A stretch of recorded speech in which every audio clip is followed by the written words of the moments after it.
1 वर्ष से यात्रा कर रहे हैं, तो अभी तक जो निचोड़ आया होगा सभी पंचायतों के या जिला के स्तर पर, वो किस रूप में रहा, उसका किस तरह से समाधान आप देख पा रहे हैं?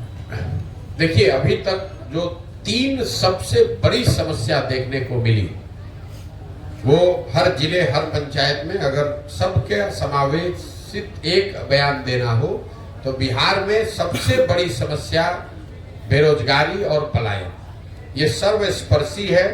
सभी जाति, सभी वर्ग, सभी प्रखंड, सभी पंचायत, किसी भी जिला में जाइए, बेरोजगारी और पलायन सबसे बड़ी समस्या के तौर पर दिखा है। अब आप ये कह सकते हैं कि बेरोजगारी और पलायन एक बड़ा मुद्दा है, ये जानने के लिए इतनी बड़ी पदयात्रा करने की क्या जरूरत है? ये तो आप लोगों को बैठे बैठे मालूम है। ऐसी बात नहीं है। जब पदयात्रा किया तो पिछले 17 महीनों में 5000 से ज्यादा गांव में जाकर जो देखा, तो ये पता चला कि बेरोजगारी और पलायन की विकरालता क्या है, इसका सामाजिक आर्थिक पहलुओं की समझ बनी। जैसे मान लीजिए कि पलायन को लेकर ऐसा लोगों का मानना है कि जो बिहार से गरीब लोग हैं, वो बहुत बड़ी संख्या में युवा और गरीब यहाँ से बाहर जाता है मजदूरी करने। लेकिन पदयात्रा के दौरान जो मैंने पाया कि ये बात पूरी सच्चाई नहीं है। जो गरीब परिवार के बच्चे हैं वो तो बाहर पलायन कर रहे हैं मजदूरी के लिए, लेकिन जो यहाँ पर आर्थिक तौर पर समृद्ध परिवार हैं, उनके बच्चे भी पलायन कर रहे हैं, वो नौकरी और पढ़ाई के लिए। पलायन तो हर घर का बच्चा कर रहा है। गांव में अगर आप हम लोग जब जाते हैं तो करीब करीब 40 से 50% युवा, चाहे वो मजदूरी करने के लिए बाहर गया है या नौकरी पढ़ाई के लिए बाहर गया, बाहर तो सब गया है। दूसरा पता ये चला कि जिन प्रखंडों में बाढ़ का प्रभाव है, वहां पर ये पलायन का स्तर 70-80% भी हो सकता है। गांव में जब हम लोग जाते हैं तो बहुत बड़ी संख्या में महिलाएं, बुजुर्ग और छोटे बच्चे मिलते हैं, नवयुवक नहीं मिलते हैं। इसका एक सामाजिक पहलू आप देखिए। बहुत लंबे समय से ये पलायन की वजह से लोगों के मन में, समाज में परिवार की परिकल्पना ही धीरे धीरे ध्रुवी पड़ गई है। जैसे पहले परिवार की परिकल्पना में लोगों की समझ थी कि पति पत्नी, बाल बच्चे, माता पिता साथ में रहते हैं। अब शायद ही कोई ऐसा घर गांव में बचा है जहां ये 3 पीढ़ियों के लोग, पति पत्नी, बाल बच्चे, माँ बाप एक साथ रहते हैं। ऐसा कोई परिवार शायद ही मिलता है, क्योंकि पलायन इतनी बड़ी सच्चाई हो गई है जीवन की। लोगों ने मान लिया है कि जो जैसे लड़का 12 साल 15 साल का ज्यादा हुआ तो या तो पढ़ाई के लिए या रोजगार के लिए वो बाहर ही जाएगा, और लोगों को इसमें कुछ अटपटा नहीं लगता है। इसका सबसे बड़ा असर ये है इतने लंबे समय तक पलायन का, कि लोगों को इसमें कुछ अटपटा नहीं लगता है। लोग हमें देखने आते हैं, ये कहते हैं कि भाई आप 17 महीना से घर परिवार छोड़कर बाहर चल रहे हैं। उनको इस बात का एहसास नहीं होता है कि उनके घर के बच्चे, उनके घर के युवा सालों साल से उनको छोड़कर चले गए हैं, और साल में कभी 1 महीने 10 दिन 15 दिन के लिए कोई छठ में, ईद में, शादी विवाह में घर आता है। बाकी समय पूरे जिंदगी, जब तक आप नवयुवक हैं, जब तक शरीर में आपके दम है, तब तक आपको बाहर ही रहना है। जब बूढ़े हो जाइएगा तो आप वापस आइएगा, और आपके घर में जो जवान लड़का है वो बाहर जाएगा फिर मजदूरी करने।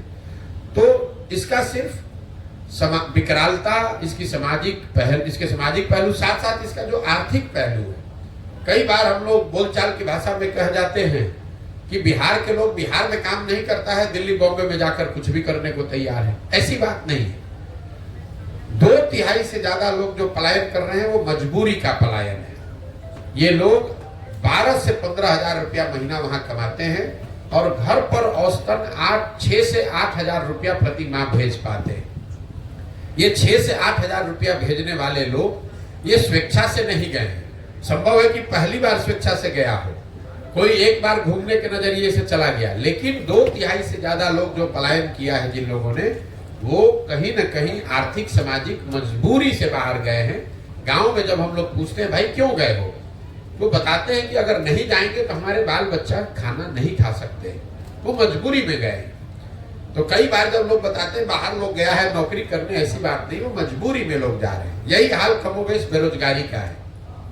हम लोग को लगता है कि जो गरीब है, जो पढ़ा लिखा नहीं है या जो कम पढ़ा लिखा है, वो बेरोजगार है।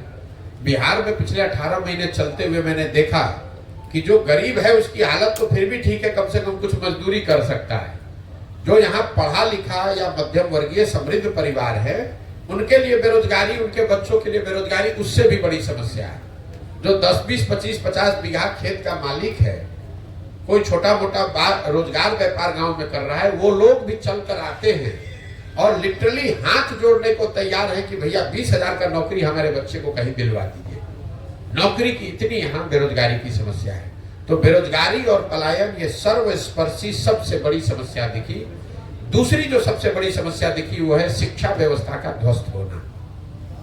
ये एक दूसरा पहलू मैंने देखा जिसमें समाज का हर वर्ग, चाहे आप पढ़े लिखे हैं, अनपढ़ हैं, अगड़े हैं, पिछड़े हैं, हिंदू, मुसलमान, महिला, पुरुष, गरीब, अमीर, हर व्यक्ति ये कह रहा है कि बिहार में शिक्षा व्यवस्था ध्वस्त हो गई है। बिहार में शिक्षा की व्यवस्था बहुत अच्छी कभी नहीं थी। हम खुद सरकारी स्कूल से बिहार में पढ़े, लेकिन पहले हर प्रखंड में, अनुमंडल में, जिले में 2, 4, 5, 10 स्कूल ऐसे जरूर थे जहां अगर आपने पढ़ाई कर ली, कॉलेज में चले गए तो आपका जीवन सुधर सकता था। आप साइंस कॉलेज पहुंच गए, पटना कॉलेज पहुंच गए तो आपका जीवन सुधर जाएगा। आज की जो स्थिति है इसमें कहीं पर वो व्यवस्था बची ही नहीं है। कई बार लोगों को लगता है कि शिक्षा व्यवस्था इसलिए खराब है कि भैया स्कूल में खिचड़ी बट रहा है। कुछ लोग ये कहते हैं कि शिक्षकों की गुणवत्ता खराब हो गई। मैं आपको बता रहा हूं ये दोनों बात में पूरी सच्चाई नहीं है। अगर सिर्फ खिचड़ी बांटने से शिक्षा व्यवस्था बिहार में खराब होती तो लोग ये ध्यान नहीं देते हैं कि 8वें क्लास से ऊपर के जो स्कूल हैं, विद्यालय हैं या कॉलेज है, उसमें तो खिचड़ी नहीं बट रहा है। वहां पर पढ़ाई क्यों नहीं हो रही? आपने अगर कहा कि नियोजित शिक्षकों की गुणवत्ता की वजह से शिक्षा व्यवस्था खराब हो गई, तो पटना साइंस कॉलेज में, पटना कॉलेज में पढ़ाई क्यों नहीं हो रहा है? सीएम साइंस कॉलेज दरभंगा में पढ़ाई क्यों नहीं हो रहा है? लंगर सिंह कॉलेज में पढ़ाई क्यों नहीं हो रहा है? वहां पर तो नियोजित शिक्षक नहीं है। पढ़ाई की व्यवस्था इसलिए खराब हुई है कि जो मेरी समझ बनी 18 महीनों में, कि कहीं ना कहीं सरकार और समाज, मैं अंडरलाइन कर रहा हूं समाज को भी, सरकार और समाज दोनों की प्राथमिकता में शिक्षा अब रह ही नहीं गई है। किसी को चिंता ही नहीं है कि पढ़ाई होनी चाहिए। सरकार ने एक व्यवस्था बना दी, समता मूलक शिक्षा नीति के नाम पर हर गांव, हर पंचायत में 2-4 गो बिल्डिंग बना दिया गया। नतीजा क्या हुआ? जहां विद्यालयों के भवन बने वहां शिक्षक नहीं है, जहां शिक्षक है वहां विद्यालय के भवन नहीं है, जहां दोनों है वहां बच्चे नहीं है, जहां तीनों है वहां पढ़ाई नहीं। पढ़ाई की चिंता ही नहीं है। समता मूलक शिक्षा नीति बनाने के नाम पर हर जगह विद्यालय बना दिया गया, शिक्षकों को बहाल कर दिया गया और पढ़ाई की चिंता सरकार ने बिल्कुल छोड़ दी। इसी तरह समाज ने भी विद्यालयों की जो छवि थी वो शिक्षा का केंद्र के बजाय अब सरकारी योजनाओं और बेनिफिट बांटने का केंद्र हो गया कि भैया स्कूल में जाएंगे तो खिचड़ी मिलेगा, स्कूल में जाएंगे तो साइकिल मिलेगा, स्कूल में जाएंगे तो पोशाक का पैसा मिलेगा, स्कूल में जाएंगे और वहां पढ़ाई होगा, इसकी चिंता ही किसी को नहीं। तो जो गार्जियन है, जो पढ़ाने वाले परिवार भी है, वो सरकारी स्कूलों में, विद्यालयों में अपने बच्चों का नामांकन उन्होंने कराया हुआ है कि उसको पोशाक का, साइकिल का, खिचड़ी का पैसा मिलता रहे। और अगर पढ़ाना है तो उसके लिए बगल के प्राइवेट स्कूल के कोचिंग में, ट्यूशन में नाम लिखवाया है। यही हाल कमोवेश कॉलेज का है। कॉलेज की जो छवि है बिहार में, वो सिर्फ डिग्री पाने का केंद्र है। नाम लिखवाइए और 3 बरस लगे या 5 बरस लगे, डिग्री लेकर चले आइए। बच्चे भी ये नहीं कहते हैं कि पढ़ाई नहीं हो रहा, वो कह रहे भैया 3 बरस का डिग्री 5 बरस लग रहा है लेने में। एक कॉलेज में 15-15 हजार विद्यार्थी है, वहां टोटल कॉलेज में 10 क्लासरूम है। तो ये जो अभी नया नियम जैसे बना कि भाई सबको अटेंडेंस अनिवार्य कर दिया जाए, आप जरा बताइए, अगर 15,000 लड़के किसी विद्यालय में, कॉलेज में आ जाए, वहां 10वीं कक्षा है, तो 15,000 आदमी बैठेगा कहां? तो कहीं ना कहीं बिहार की पूरी शिक्षा व्यवस्था को अगर एक लाइन में आपको बताना हो तो स्कूल में से खिचड़ी बट रहा है, कॉलेज से डिग्री बट रहा है। समाज और सरकार दोनों के लिए बस इसका इतना ही उपयोग है, पढ़ाई दोनों में कहीं नहीं हो रहा है। यही कारण है कि बिहार में जितने अनपढ़ बेरोजगार हैं उससे ज्यादा पढ़े लिखे बेरोजगार हैं, जिनके पास डिग्री है लेकिन समझ समझदारी, ज्ञान कुछ नहीं है। तीसरी जो सबसे बड़ी समस्या मुझे दिखी यहाँ, वो है किसानों की बदहाली। यहाँ का जो किसान है वो बिल्कुल बदहाल है और इसकी मूल वजह यह है कि बिहार में किसानों की बदहाली जो 18 महीनों में मैंने देखी, क्यों इतना बदहाल है किसान, उसकी 3 समस्या है। पहली समस्या है बिहार में भूमि सुधार का लागू नहीं होना। इसकी चर्चा यहाँ पर कोई नहीं करता है। फॉरवर्ड बैकवर्ड का नाम लेकर समझता है कि जमीन जो है मालिक वो फॉरवर्ड है, जो जमीन नहीं है वो बैकवर्ड है, इसलिए इसकी कोई चर्चा नहीं करता है। मैं आपको सामने से कह रहा हूं कि बिहार में गरीबी, ग्रामीण गरीबी जो रूरल पॉवर्टी है, उसकी एक मूल वजह है भूमि सुधार का लागू न होना। नतीजा ये हुआ है कि यहाँ पर करीब करीब 1/3 से ज्यादा जमीन डिस्प्यूटेड है। उसको पता ही नहीं कि इसका मालिकाना हक किसके पास है। चाहे वो जमीन सरकार का है, पट्टा दे दिया गरीब को उसका हक नहीं मिला, या चकबंदी की जमीन थी उसमें वो गड़बड़ हो गया, भूदान की हजारों एकड़ जमीन पता ही नहीं कहाँ गया, नदी का कटाव हुआ, नदी इधर से उधर गई, जमीन कहीं से कहीं चला गया, पता ही नहीं चला। और पूरी जो ये राजस्व डिपार्टमेंट है, ये कर्मचारी और कर्मचारियों के साथ जुड़े हुए 4-5 दलाल, जिसको गांव देहात में लोग अटर्नी कहते हैं, इसी पर टिका हुआ है। सरकार के पास लैंड का रिकॉर्ड, उसका मालिकाना हक, उसमें जो जेनरेशनल चेंज है कि भैया बाबूजी नहीं रहे तो किनको मिलना चाहिए, वो हुआ ही नहीं। उसकी वजह से 1/3 जमीन बिल्कुल अनप्रोडक्टिव हो गई, उसका मालिकाना हक डिस्प्यूटेड हो गया। तो पहली समस्या है किसानों की, यहाँ जमीन का मालिकाना हक भूमि सुधार नहीं होने की वजह से नहीं बना, इसलिए भूमि में उसके जो प्रोडक्टिविटी के लिए इन्वेस्टमेंट होना चाहिए, बोरिंग लगना चाहिए, सिंचाई की व्यवस्था होनी चाहिए, खाद, वो कोई कर ही नहीं रहा है। दूसरी किसानों की जो बड़ी समस्या है वो है जल कुप्रबंधन। अब इससे कोसी में आप लोग रहते हैं, आपसे ज्यादा तो कोई नहीं जानता है कि पानी का जो कुप्रबंधन है, बाढ़ बहुत बड़ी समस्या है, इसकी खूब चर्चा भी होती है। लेकिन आपके लिए जानकारी के लिए बता दूं कि बिहार में 50% कृषि योग्य जमीन ही बाढ़ से प्रभावित है। बाकी का जो 50% जमीन है, उसमें आधी से ज्यादा जमीन या तो सूखे से प्रभावित है, या जल जमाव या नदियों के कटाव से प्रभावित है। आप लोगों ने कोसी के इस इलाके में अनुभव किया, बाढ़ से जितना नुकसान नहीं हुआ, उससे सबसे ज्यादा नुकसान हुआ जब कोसी ने अपना मार्ग बदल लिया। नेपाल से लगते हुए जितने बिहार के जिले हैं, वहां गांव जब हम लोग गए तो पता चला कि बाढ़ तो जब आता है तब आता है, जो नदी आते हैं नेपाल से, छोटी छोटी नदियां हैं, वो हर साल एक नया रास्ता बनाकर आती है। और एक बार रास्ता बदला तो 2-4-5 पंचायत का जमीन परमानेंट खराब हो गया। यही हाल कमोवेश जब आप गोपालगंज से चलिएगा, तो गोपालगंज में, सिवान में, छपरा में, वैशाली में, मुजफ्फरपुर, दरभंगा में, समस्तीपुर में, बेगूसराय में, हर पंचायत में सैकड़ों एकड़ जमीन ऐसी है जो वहां जल जमाव की समस्या है, वहां से पानी निकलता ही नहीं। जो चवर जिसको लोग कहते हैं, लख कहते हैं, कई जगह मन भी लोग कहते हैं, पानी लग गया तो वहां अब वो पानी निकलता ही नहीं है। तो या तो वहां एक फसल हो रहा है या वो भी नहीं हो रहा है। तो जितनी बड़ी समस्या बाढ़ की है, उतनी ही बड़ी समस्या सूखे की, जल जमाव की और नदियों के कटाव की भी है। सड़क पर आप चलते हैं तो एक साइड पानी लगा हुआ है इसलिए खेत नहीं हो रहा है, दूसरे साइड सूखा पड़ा हुआ है इसलिए खेती नहीं हो रहा है। तो जो जल पानी जो बिहार के सबसे बड़ी ताकत संपदा हो सकती थी, वो आज हम लोग के लिए अभिशाप बनी हुई है। और तीसरी जो सबसे बड़ी समस्या है किसानों की, वो है यहाँ पर अनाज का सही भाव न मिलना। इन सारे परेशानियों के बावजूद जो बिहार में किसान पैदा कर रहा है, उसको उसका कीमत ही नहीं मिल रहा है। एक आर्थिक सर्वेक्षण अभी किया गया है जिसमें यह बताया गया है कि बिहार जैसे राज्य में किसानों को उनके फसल का उचित मूल्य न मिलने की वजह से करीब करीब यहाँ के किसानों को हर साल 20,000 करोड़ रुपए का नुकसान हो रहा है। 20,000 करोड़ रुपए का नुकसान हर साल बिहार के किसानों को हो रहा है। जैसे धान का कीमत है 2,090 रुपया, और पूरे बिहार में धान अभी बिका 1,600 रुपया, 1,700 रुपया में। गन्ने का कीमत है करीब 2,100 रुपया, गन्ना बिक रहा है 1600। मकई का कीमत है 2,100 रुपया, बिक रहा है 1,600 में, 1,700 में।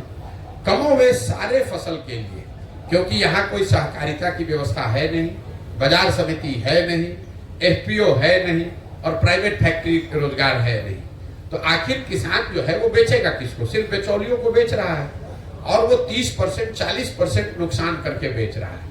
तो ये तीन जो समस्या है, भूमि सुधार का लागू न होना, जल संसाधन का कुप्रबंधन और तीसरा किसानों के फसल का दाम का न मिलना, इन तीन वजहों से बिहार के किसानों की बदहाली है। आपने जो सवाल किया था कि जो सबसे बड़ी समस्या क्या है, यही तीन समस्या मुझे अभी तक, बेरोजगारी और पलायन, शिक्षा व्यवस्था का ध्वस्त होना और किसानों की बदहाली, ये हर जिले हर पंचायत में अभी तक सामान्य रूप से हर वर्ग में सुनने को मिली है। बाकी तो हर जिले की हर पंचायत की अलग अलग समस्या है, लेकिन ये समस्या हर जगह है। सर, प्रशांत किशोर जी का नाम हमेशा रणनीतिकार में आता है, किसी पार्टी को जिताने के नाम से नाम आता है, तो किन्हें जिताने के लिए पद यात्रा निकली है? बिल्कुल, आप मेरी जो पहचान है, जो आप जिसको रणनीतिकार बता रहे हैं, ये आपको लग रहा है कि हमने कोई वो काम छोड़कर दूसरा काम शुरू किया है। हमारी नजर में हम वही काम कर रहे हैं। फर्क बस इतना है कि पहले ये रणनीति मैं किसी दल या नेता के लिए बनाता था, अब ये रणनीति मैं बिहार की जनता के लिए बना रहा हूं। पहले ये सुझाव दल के नेताओं को बता देते थे, अब ये सुझाव बिहार की जनता को दे रहे हैं।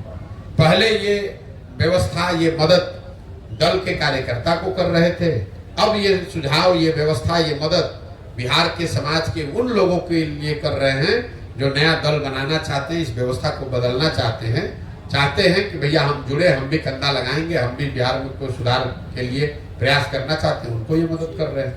तो आपका जो सवाल है किसको जिताना चाह रहे हैं, इसका पूरा लक्ष्य है बिहार की जनता को जिताने के लिए ये काम शुरू किए हैं। और अब मैं किसी दल का नेता का नहीं, बिहार की जनता का रणनीतिकार हूँ। और 10 बरस में जैसे दलों को, नेताओं को जिताया, वैसे लिख कर रखिए, धीरज रखिए, 2 बरस में बिहार की जनता को भी जिताकर आपको दिखाएंगे। कई लोग सवाल कर रहे हैं कि किसी पार्टी के लिए भी काम कर रहे हैं। सवाल करने का तो कोई अंत है नहीं भाई, जिन पार्टी के लिए काम कर रहे हो तो सब पार्टी चुनाव लड़ रहा है, हम तो पार्टी बनाए नहीं।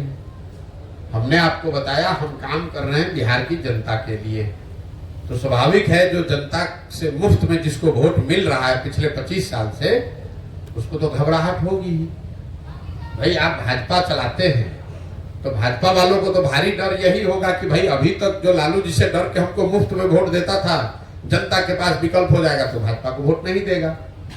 लालटेन के लोग जो मुफ्त में मुसलमानों को भाजपा का डर दिखाकर वोट लेते हैं, उनको लग रहा है कि भाई मुसलमानों को कोई नया विकल्प मिल जाएगा तो हमको वोट नहीं देगा। तो अगर आपके सामने से थाली अगर कोई छीन कर ले जाएगा तो आप तो थोड़ा बहुत हल्ला मचाइएगा ही। जो हालात है सियासतदानों की बिहार में हो या देश में, क्या जो जैसे हालात है जो देख रहे हैं देश भर में किस तरह से सियासत हो रही है, ऐसे में प्रशांत किशोर पर बिहार की जनता खास करके विश्वास कैसे करेगी कि आज आप अच्छी अच्छी बातें कर रहे हैं, जैसे अमूमन सभी लोग बोलते हैं, क्या गारंटी है कल सत्ता में आने के बाद जो अभी स्थिति है उसके अनुकूल? मेरे भाई 17 महीना से हम पैदल चल रहे हैं। आपने या तो मेरी कोई बात, कोई सभा सुनी नहीं, या सुने तो उसको उस पर आपने ध्यान नहीं दिया। हम सभा की शुरुआत में ही कहते हैं, पहला ही लाइन, कि बिल्कुल भी कभी जीवन में प्रशांत किशोर पर भरोसा मत करो, किसी भी नेता पर भरोसा मत करो। ये कभी मत सोचो कि हमको वोट दे दोगे तो हम आकर तुम्हारा जीवन सुधार देंगे। अगर हमको वोट दोगे, हमारे कहने पर वोट दोगे, तो जैसे पहले के लोगों ने धोखा किया, हम भी आपके साथ धोखा कर सकते हैं। इसलिए वोट प्रशांत किशोर को नहीं, मोदी को नहीं, नीतीश लालू को नहीं, वोट अपने बच्चों को दो, अपने खड़ा हो, अपनी व्यवस्था बनाओ, उसमें मालिक मुखिया बनो। प्रशांत किशोर कहाँ दल बनाए हैं कि कह रहे हैं कि हमको वोट दे दीजिए, कि आप भरोसा कीजिएगा कि नहीं कीजिएगा। हम आपसे वोट मांगे नहीं, चंदा ले नहीं रहे हैं, आपसे कार्यकर्ता बनने के लिए कह नहीं रहे हैं। तो आप जब हम पर भरोसा कीजिएगा ही नहीं, जब विश्वास कीजिएगा नहीं, तो घात होगा कैसे? प्रशांत जी, 18 महीने की जो आपकी यात्रा है उसमें आपके साथ लाखों लोग जुड़े हैं, हर जगह से जुड़े हैं। अभी लोकसभा का चुनाव होने वाला है, उन लोगों के पास असमंजस की स्थिति रहेगी कि आखिर वो लोग किनके साथ जाएं? बिल्कुल असमंजस की स्थिति नहीं है। दल जब बनेगा तभी तो आप चुनाव लड़ेंगे। मान लीजिए कि आपको बहुत भूख लगा है, आपने खिचड़ी बनाना शुरू किया, तो अब आप अधपकी खिचड़ी तो खाएंगे तो तबीयत खराब हो जाएगा। अब भूख लगा है, 2 दिन से खाना नहीं खाए हैं, तो जब तक खिचड़ी नहीं बन रहा है तब तक धीरज रखना पड़ेगा। जन सुराज की व्यवस्था के तहत जो दल बनना है वो तो दल तभी बनेगा जब पदयात्रा पूरी होगी। जब पदयात्रा पूरी हो जाएगी, दल बन जाएगा, उसके बाद जो भी चुनाव आएगा, चाहे वो लोकसभा का आए, विधानसभा का आए, उसमें चुनाव लड़ा जाएगा। लेकिन जब दल है ही नहीं तो चुनाव लड़ेंगे कैसे? और इसमें वहां आप कह रहे हैं लोगों को असमंजस की स्थिति है, इसी असमंजस में तो पिछला 50 वर्ष से आप जी रहे हैं, तो 2 महीना और जिंदा रहिए। लेकिन जो मैंने जनता को कहा है कि मैं दल तभी बनाऊंगा जब मैं पूरे बिहार की पदयात्रा कर लूं, लोगों से मिल लूं, समझ, जो मैंने आपको 3 उद्देश्य बताए, तो अभी आधा बिहार हम पैदल चले, आधा बाकी है। तो मान लीजिए कि कल दल बनाकर हम चुनाव लड़ते हैं, तो भागलपुर के किसी पंचायत की योजना हम कैसे जारी करेंगे? वहां तो हम गए नहीं हैं अभी। तो जब पूरा बिहार चल लेंगे तो लोगों तक अपनी बात भी पहुंचा दी होगी, उनके समाज को मत कर सही लोगों को निकाल कर एक संगठन भी बना दिया होगा, और बिहार के हर पंचायत का एक योजना भी होगा। तब लोगों को जाकर कहेंगे कि भाई ये दल है, ये लोग हैं, ये योजना है, आप इसको देखिए, ठीक लगे तो जुड़िए, वोट दीजिए, न ठीक लगे तो जैसे है वैसे चलिए। प्रशांत जी, मैं इमरान व्यावर्स न्यूज से, आपने कुछ समय पहले बोला था कि मेरी विचारधारा कांग्रेस के करीब है। अगर कांग्रेस आपको ऑफर देती है तो क्या उससे आप जुड़ेंगे या फिर आप इस पे क्या? आप लोग का ये 2+2 जोड़ना जो है, सवाल ये पूछा गया कि आपकी विचारधारा क्या है। मैंने ये बताया कि अगर हम गांधी को लेकर चले हैं, गांधी के सोच से प्रेरित होकर ये पूरा अभियान चला रहे हैं, तो विचारधारा के आधार पर हमारी विचारधारा वही होगी जो गांधी ने बताया होगा। और इस विचारधारा को आज की कांग्रेस वो दावा करती है कि we represent this ideological space. तो मैंने ये कहा कि अगर मुझे आप किसी में फिट करना चाहेंगे तो मेरी विचारधारा वो विचारधारा होगी जो आज कांग्रेस रिप्रेजेंट करने का दावा कर रही है। मैंने ये नहीं कहा कि कांग्रेस उस विचारधारा को रिप्रेजेंट करती है। जिस विचारधारा को कांग्रेस रिप्रेजेंट करने का दावा कर रही है उसी विचारधारा के करीब मैं अपने आप को पाता हूं, क्योंकि वही विचारधारा महात्मा गांधी की विचारधारा है और उसी से प्रेरित होकर पूरा ये जन स्वराज अभियान चलाया गया है। आप अभी ये सुने हैं, हम जब से पदयात्रा शुरू किए हैं तब से कह रहे हैं कि ये पूरा जो जन स्वराज अभियान है ये कहीं ना कहीं आजादी से पहले, अब आजादी से पहले वाला लाइन मिटा मत दीजिएगा, आजादी से पहले की जो कांग्रेस थी, जो महात्मा गांधी की कांग्रेस थी, उस राजनीतिक व्यवस्था, उस विचारधारा को, उस तरह के दल को पुनर्जीवित करने का प्रयास है, अभियान है। और उस नजरिए से आज जो कांग्रेस दावा कर रही है उसी विचारधारा के करीब आप उनको पाएंगे। इसमें ज्वाइन करने या छोड़ने, भाई कांग्रेस तो बिहार की दुर्दशा के लिए सबसे बड़ी जिम्मेवार पार्टी अगर कोई रही है तो कांग्रेस रही है। लालू जी तो बिहार में एक ही बार अपने दम पर जीत कर आए, बाकी टाइम तो कांग्रेस के ही बैसाखी से वो उन्होंने सरकार चलाई। और कांग्रेस ने 25-30 सांसदों के लालच में कि दिल्ली में बिहार से 25-30 सांसद जीत के जाता रहे, इसलिए उन्होंने बिहार को लालू जी के हवाले करके छोड़ दिया। ऐसा तो है नहीं कि कांग्रेस को पता नहीं था उस समय कि बिहार में क्या हो रहा है, या बिहार पिछड़ रहा है, या बिहार की जनता गरीब है, पलायन कर रही है, मजदूरी नहीं मिल, इनको रोजगार नहीं मिल रहा है। इन सब के बावजूद कांग्रेस ने यहाँ लालू जी का शासन चलवाया क्योंकि उनको 20-30-40 सांसदों का लालच था। यही काम आज भाजपा कर रही है। आपको क्या लगता है कि पूरे देश में दूसरे दलों को तोड़कर खरीद कर सरकार बनाने वाली भाजपा बिहार में सबसे बड़ा दल होने के बाद भी सरकार नहीं बनाती है? क्यों? क्योंकि उसको यहां से 35-40 सांसद चाहिए और उसको भी मालूम है कि नीतीश कुमार कुछ कर नहीं रहे। उसके लोगों ने, उनके नेताओं ने क्या बयान दिया है, अमित शाह ने क्या कहा, माननीय मोदी जी ने क्या कहा नीतीश कुमार के बारे में, किसी से छुपा हुआ नहीं। अभी 2 महीना पहले तो लोग चिल्ला चिल्ला के कह रहे थे कि बिहार को बर्बाद कर दिया। फिर नीतीश कुमार को क्यों बनाया? इसलिए बनाया है कि बिहार में समीकरण बनाकर 30-35 सांसद जीते। सांसद हम लोग का बिहार से जाता रहे, बिहार का जनता भोग रहा है तो भोगे, बिहार का जनता भीख मांग रहा है, भीख मांगे, हम लोग के बच्चे जाकर गाली खाएं, मजदूरी करें, तो उससे कोई फर्क नहीं है। मोदी जी बिहार में इतने बड़ी संख्या में लोग भाजपा को, मोदी जी को वोट दे रहे हैं। कोई नहीं पूछ रहा है कि मोदी जी रोज गुजरात जा रहे हैं इन्वेस्टमेंट सबमिट करने के लिए, 1 लाख करोड़ का बुलेट ट्रेन बना रहे हैं। गुजरात में तरक्की हो रही है। गुजरात से बीजेपी का एमपी जीता 26।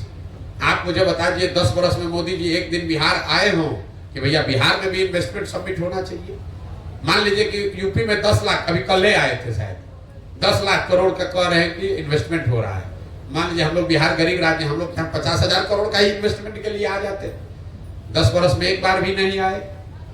लेकिन यहाँ की जनता बेवकूफी में या समझिए ना समझी में उसी मोदी जी को जाके वोट दे रही है या मजबूरी में वोट दे रही है, और इसीलिए हम लोग के बाल बच्चे भोग रहे हैं। एक बड़ा सवाल है सर, विश्वास यात्रा तेजस्वी यादव जी कर रहे हैं और पदयात्रा प्रशांत किशोर यादव जी भी कर रहे हैं। उधर गांधी जी के विचारधारा से जुड़ करके राहुल गांधी जी भी कर रहे हैं। तो क्या लगता है प्रशांत किशोर कहाँ, पदयात्रा किस रूप में? आपका सवाल ही नहीं समझे, लेकिन अगर आप कह रहे हैं कि बहुत यात्रा हो रही है तो पुनः दोबारा लोकतंत्र है, हर आदमी अपना प्रयास करने के लिए स्वतंत्र है। ना सवाल आपका समझ लिए, आप इतना ना उसको घुमा दिए कि आप खुद ही नहीं बता पा रहे कि आप क्या पूछना चाह रहे हैं। लोकतंत्र है, दलों को, नेताओं को हर तरह का पब्लिक के बीच में जाकर प्रयास करने का की स्वतंत्रता है। फर्क समझिए, राहुल गांधी कांग्रेस के नेता हैं और वो कांग्रेस के लिए वोट मांग रहे हैं और उसके लिए पदयात्रा कर रहे हैं। तेजस्वी यादव अभी कल तक उप मुख्यमंत्री थे, वहां से झटक कर नीतीश कुमार ने किनारे लगा दिया, तब उनको जनता का याद आ रहा है।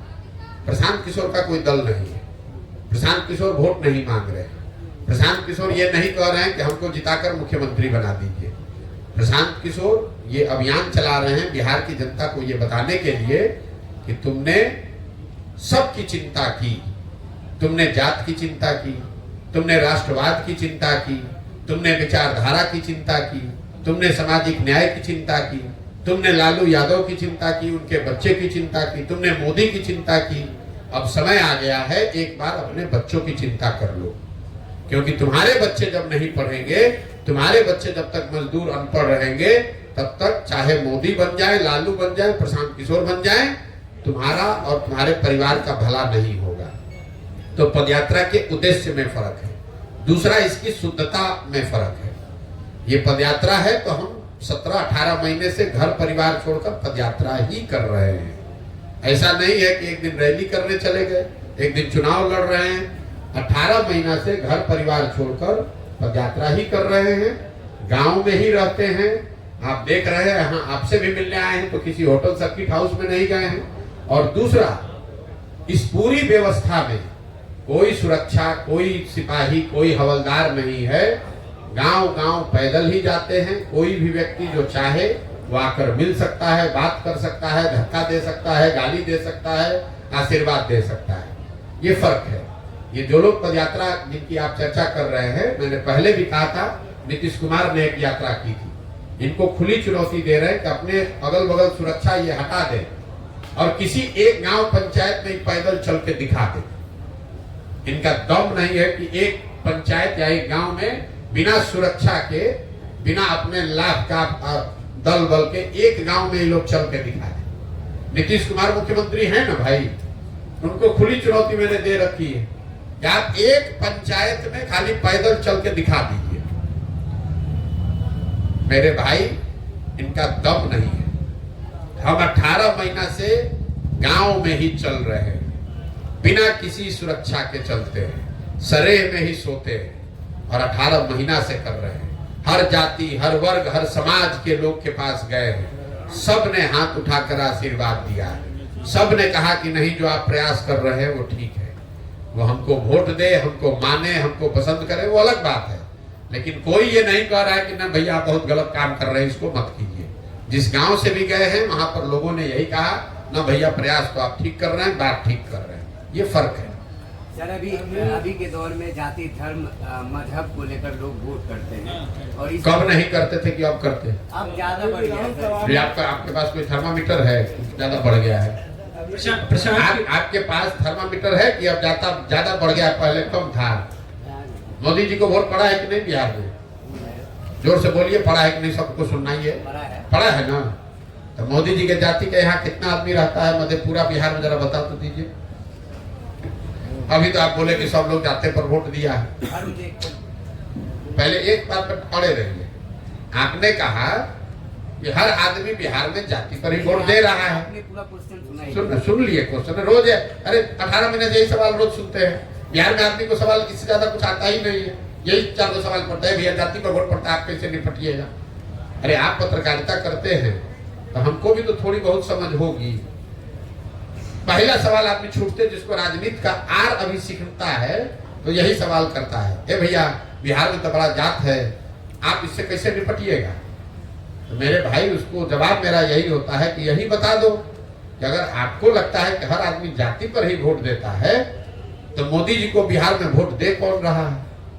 मान लीजिए कि आपने कहा, दूसरे सवाल पर आते हैं, हम तो कह रहे सवाल सुने नहीं, कहेंगे ना हमको तो धर्म पर हिंदू मुसलमान के नाम पर दिया, यही कह रहे हो ना।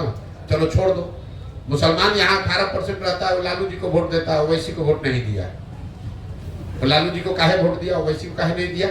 विधानसभा में जो पूछ रहे हैं वो बताओ, लालू जी को मुसलमान वोट क्यों देता है, वो तो उनके जाति का नहीं है। काहे जबरदस्ती का ज्ञान। जब एक होता है सवाल, एक होता है तर्क और दूसरा होता है कुतर्क। आपने कहा जाति धर्म, भाई जाति धर्म पर वोट बिहार में भी पड़ता है, पूरे दुनिया में पड़ता है, इसमें नई बात क्या है। आप बिहार के होने के नाते आपको एक बिन मांगी सुझाव दे देता हूं, इस चक्कर में मत पड़िए। ये बाहर जो बिहार के लोगों को नीचा दिखाते हैं, उन्होंने ऐसा आपके हमारे दिमाग में बैठा दिया है कि बिहार इसलिए पिछड़ा है कि यहाँ पर जाति बहुत है। आप गए हैं गुजरात, कर्नाटक, आप चुनाव कराए हैं कभी बंगाल में, तमिलनाडु में, वहां जाति नहीं है। गुजरात में जाति नहीं है। लिंगायत मोकालिका कर्नाटक में नहीं है।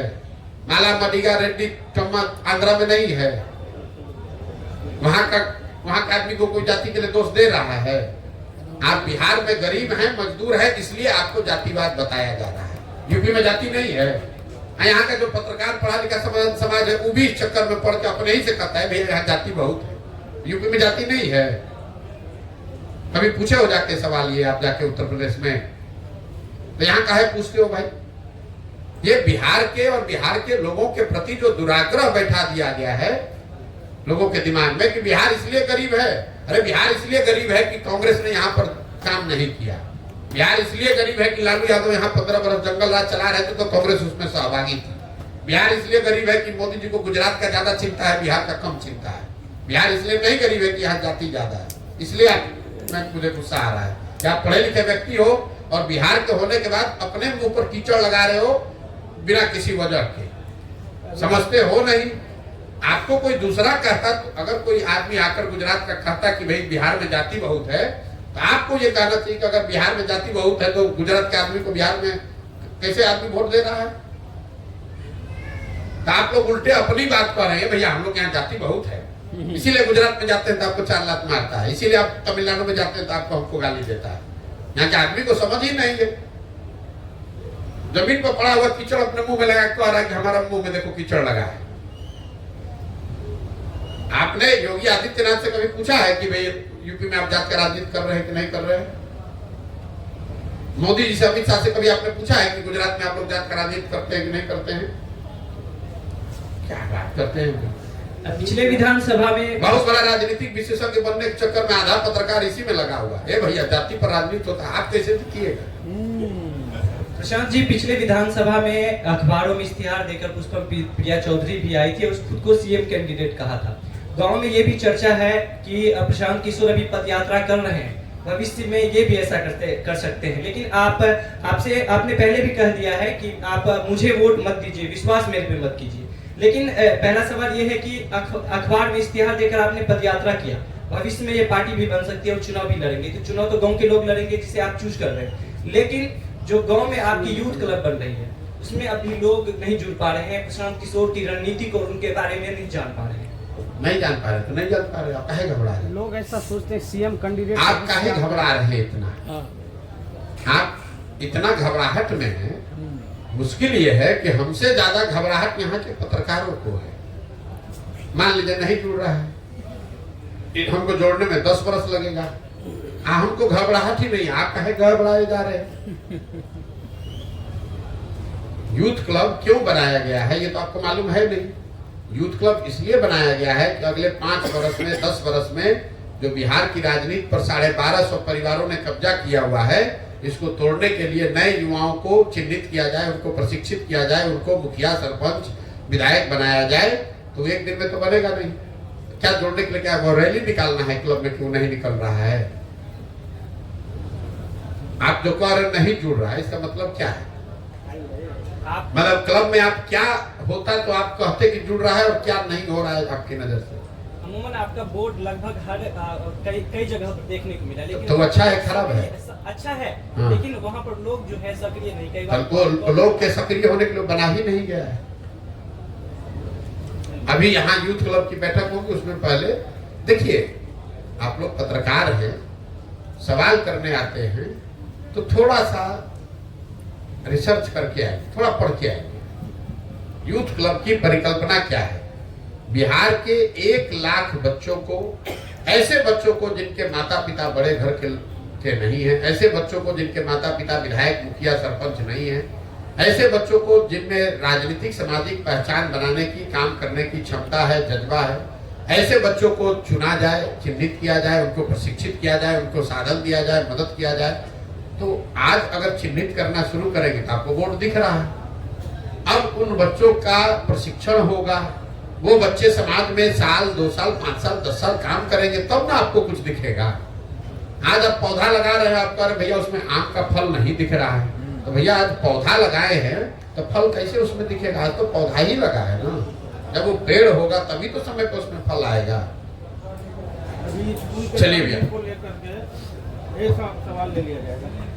सीधे एक सवाल है कि आपसे पहले पूछा भी जा चुका है, आप तो राजनीतिक दल बनाएंगे, चुनाव आ गया नजदीक, लेकिन क्या अभी प्रशांत किशोर तटस्थ ही रहेंगे इस लोकसभा चुनाव के लिए? भैया मैं बिल्कुल तटस्थ नहीं हूँ, मैं जनता के साथ खड़ा हूँ, और मैंने अपने लिए जो भूमिका तय की है कि मुझे गांव-गांव जाकर लोगों को ये समझाना, बताना है, वो काम हम कर रहे हैं। तटस्थ कहाँ? हम तटस्थ रहने वाले लोगों में से नहीं हैं। हम घर पर नहीं बैठे हैं, गांव-गांव जाकर इन लोग का कलई खोल रहे हैं, इनको बता रहे हैं जनता को कि देखो कैसे तुमको जात के नाम पर, धर्म के नाम पर, राष्ट्रवाद के नाम पर, भारत पाकिस्तान, हिंदू मुसलमान के नाम पर तुमको बरगलाया जा रहा है, तुमसे मुफ्त में वोट लिया जा रहा है, सजग हो जाओ। अब आप कह रहे हैं सजग हो जाएगा तो क्या करेगा? तो जब सजग होगा तभी ना अपने लिए कोई व्यवस्था बनाएगा। उसके जीवन का ये पहला और अंतिम चुनाव नहीं ना है। पहले सजग होना जरूरी है, जब सजग होगा तो अपने आप नई व्यवस्था भी बना लेगा। बहुत बहुत धन्यवाद।